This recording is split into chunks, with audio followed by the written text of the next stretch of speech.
Uma noite, um acampamento com mais de 200 mil homens armados até os dentes, o maior exército do mundo conhecido. E na manhã seguinte, 185 mil deles estavam mortos, sem uma única flecha disparada por Israel, sem uma espada erguida, sem um exército sequer se mover. Os historiadores tentam explicar, os arqueólogos encontram pistas, mas nunca a resposta completa. E a Bíblia resume tudo em uma única frase, quase fria de tão direta. O anjo do Senhor saiu e feriu no arraial dos assírios 185 mil homens. Uma frase, um mistério que atravessa quase 3.000 anos. Quem ou o que matou um exército inteiro em uma única noite? E por que a Bíblia trata isso como se fosse normal? Hoje você vai entender o que aconteceu daquela noite em diante. E por que esse anjo do Senhor pode não ser um anjo comum? Você está no Insights Sagrados. Aqui investigamos os mistérios mais profundos da Bíblia com seriedade, respeito às Escrituras e uma análise que talvez você nunca tenha ouvido em nenhum outro lugar. Se esse tipo de investigação bíblica fortalece sua fé, deixe seu like agora e inscreva-se no canal. Isso ajuda mais pessoas a encontrarem esse conteúdo. Agora vamos começar. Ano 701 a.C. Enquanto isso, a leste, a Assíria era a máquina de guerra mais eficiente já vista até então. Não era apenas um exército, era um sistema de terror. As cidades que resistiam eram arrasadas. Os reis vencidos eram levados amarrados como troféus. E havia um detalhe que aterrorizava qualquer nação. Os assírios registravam tudo. Cada conquista, cada cidade destruída virava inscrição em pedra, uma propaganda de que ninguém escapava. O rei desse império se chamava Senaqueribe, e ele já havia dominado 46 cidades fortificadas de Judá. Restava apenas uma: Jerusalém. O que Senaqueribe não sabia é que essa seria a única cidade que ele jamais conseguiria riscar do mapa. E o motivo está registrado até hoje em suas próprias inscrições. Vamos chegar lá. Imagine a cena. Jerusalém cercada, suprimentos cortados, nenhum exército aliado a caminho. Ezequias, o rei de Judá, tinha diante de si 3 opções: render-se, morrer lutando, ou confiar em algo que nenhum general jamais recomendaria. Do lado de fora dos muros, um oficial assírio chamado Rabsaqué gritava em hebraico, de propósito, para que o povo ouvisse, que resistir era inútil, e então ele foi além. Não apenas ameaçou o rei, ele zombou do próprio Deus de Israel. Que Deus, dentre todos os deuses das terras, livrou a sua terra da minha mão, para que o Senhor livre a Jerusalém da minha mão? 2 Reis 18:35. Não era mais uma guerra entre reinos, virou um desafio direto contra o Deus que Judá dizia servir. Senaqueribe manda uma carta. Ameaça explícita: renda-se ou seja destruído como as outras nações já foram. Ezequias faz algo que nenhum estrategista militar recomendaria. Ele sobe ao templo e estende a carta diante de Deus.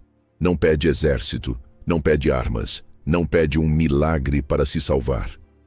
Ele pede uma única coisa: que Deus seja reconhecido como o único Deus verdadeiro diante de todas as nações.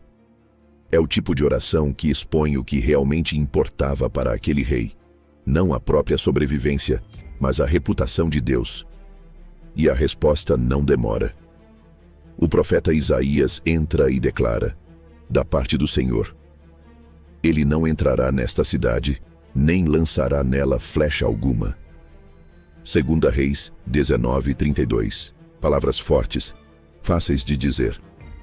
Mas o exército assírio ainda estava lá fora, intacto, cercando a cidade. A promessa tinha sido feita. Restava saber como ela seria cumprida, e ninguém, nem os próprios israelitas, esperava o que vinha a seguir. Uma noite comum no acampamento assírio, fogueiras acesas, soldados descansando depois de semanas de cerco. Nenhum sinal de perigo, nenhum exército inimigo à vista. E então, no silêncio da madrugada, o texto bíblico registra o momento mais direto e mais perturbador de toda a narrativa. E aconteceu que naquela mesma noite saiu o anjo do Senhor e feriu no arraial dos assírios a 185.000 homens. E levantando-se pela manhã cedo, eis que todos eram cadáveres. 2 Reis 19:35. Sem batalha, sem alarme, sem um único soldado de Judá envolvido.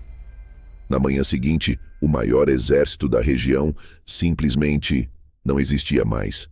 Senaqueribe recolhe o que resta e volta para casa. Jerusalém, a única cidade que ele não conseguiu conquistar, continua de pé. Aqui está algo que passa despercebido na maioria das leituras. Senaqueribe realmente existiu. Isso não é uma dúvida. Os arqueólogos encontraram o chamado Prisma de Senaqueribe, um registro em argila onde o próprio rei descreve o cerco a Jerusalém. E ele lista, com orgulho, cada cidade que destruiu. Só que, quando chega em Jerusalém, o tom muda completamente. Ele diz que prendeu Ezequias como um pássaro numa gaiola, mas nunca diz que tomou a cidade. Nunca diz que a destruiu. Para um rei que gravava em pedra até as menores vitórias, esse silêncio é ensurdecedor. A Bíblia não explica o mecanismo, só relata o resultado. E isso, ao longo dos séculos, abriu espaço para diferentes tentativas de explicação. Vamos analisar as três principais, como suspeitos numa investigação. Suspeito 1. Intervenção sobrenatural direta. Para a leitura tradicional, cristã e judaica, não há mistério algum a resolver. Foi um ato direto de Deus, executado por um mensageiro celestial. O texto usa a mesma expressão, anjo do Senhor, empregada em outros julgamentos divinos registrados na Escritura. Essa é a leitura de maior peso teológico e a mais consistente com o restante do relato. Suspeito 2. Uma epidemia repentina. Alguns historiadores propõem que uma doença varreu o acampamento em poucas horas. O historiador grego Heródoto, escrevendo sobre um episódio parecido envolvendo o Egito, menciona uma invasão de roedores que teria destruído o equipamento militar inimigo. Um relato que alguns tentam associar a uma peste transmitida por ratos. O problema é que essa hipótese não explica a velocidade do evento, nem porque apenas o exército assírio foi atingido, nem porque o texto atribui a causa especificamente a um agente divino, não a um fenômeno natural. Suspeito 3. Um evento sem explicação mecânica, porque esse não é o ponto. Um terceiro grupo de estudiosos argumenta que a Bíblia simplesmente não tinha interesse em explicar como. O objetivo do texto não é forense, é teológico. A mensagem central não é assim a morte aconteceu, mas assim Deus mostrou quem realmente governa os impérios. Nenhuma das três hipóteses invalida o relato. Elas apenas mostram como diferentes leitores, ao longo dos séculos, tentaram lidar com um evento que a própria Bíblia trata como simples demais. Quem era esse anjo do Senhor? E chegamos à pergunta mais intrigante de todas. Esse anjo do Senhor não aparece só aqui.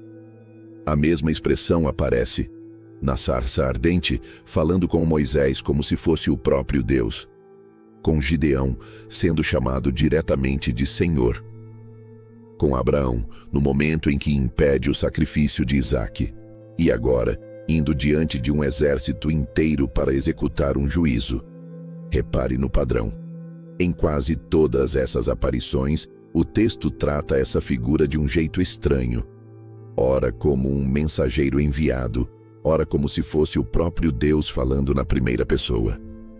Isso levou estudiosos a três posições diferentes, com pesos diferentes. Para muitos teólogos, trata-se de um anjo poderoso e específico, talvez o arcanjo Miguel, descrito em outras passagens como o protetor de Israel.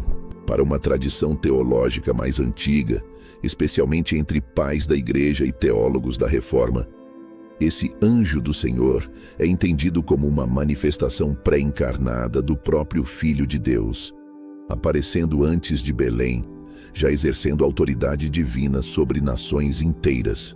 E há ainda quem prefira não decidir. A Bíblia, dizem, deixa esse mensageiro deliberadamente sem rosto definido, para que o foco permaneça em quem o enviou, não em quem ele é. O texto não fecha essa questão, e talvez seja proposital.